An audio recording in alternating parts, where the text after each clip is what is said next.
Hi there, this is Tim. I'm at Emerald Acres today, just a couple miles west of Lincoln. And today we're going to talk about asparagus. Out here at Emerald Acres, we grow two varieties of asparagus. There's a purple and a green. They grow very similar, they taste very similar. The asparagus grows underground as a rhizome. It spreads slightly and then starts shooting up once the temperature in the soil starts getting around 50 degrees, usually around the middle of April. And it varies in size depending on how old it is. This one was probably a little bit younger than this one right here. Yesterday, this asparagus was about this tall, and he's got a little brother over here that tomorrow or the next day we'll be able to harvest. It'll be about this size. This is what we're looking for. That's restaurant quality asparagus. So growing asparagus takes a lot of patience. This field that we're in now was planted around 6 years ago. And initially, shoots came up and they're pretty spindly like this.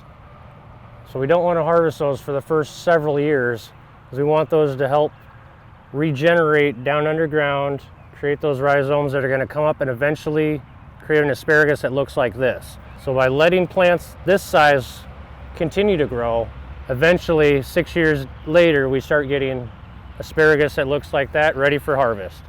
We try to look for the ones that are bigger like this, but we will harvest ones that are this size as well, because they're still delicious.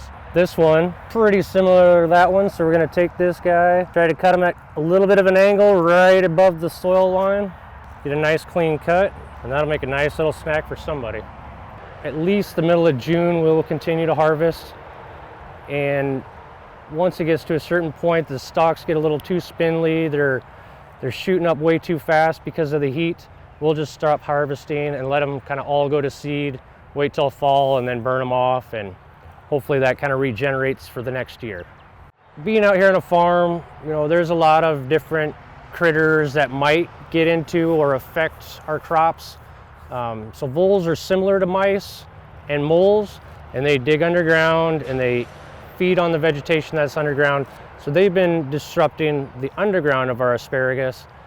And above ground, we have issues with the deer coming in and eating the tops of them off. So once the top's eaten off, it's not going to grow anymore, and it's not going to be good for sale. So we try to use some deterrents like the red flags we have behind us. That does seem to help.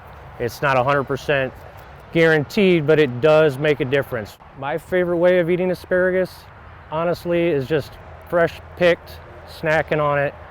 And that's while I'm harvesting for more asparagus. Once I get a nice collection, I'll take those home, and I like them grilled with a little bit of olive oil and salt and pepper.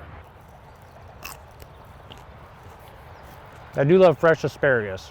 And just remember, the next time you're enjoying asparagus, it probably came from a farm, a lot like this one.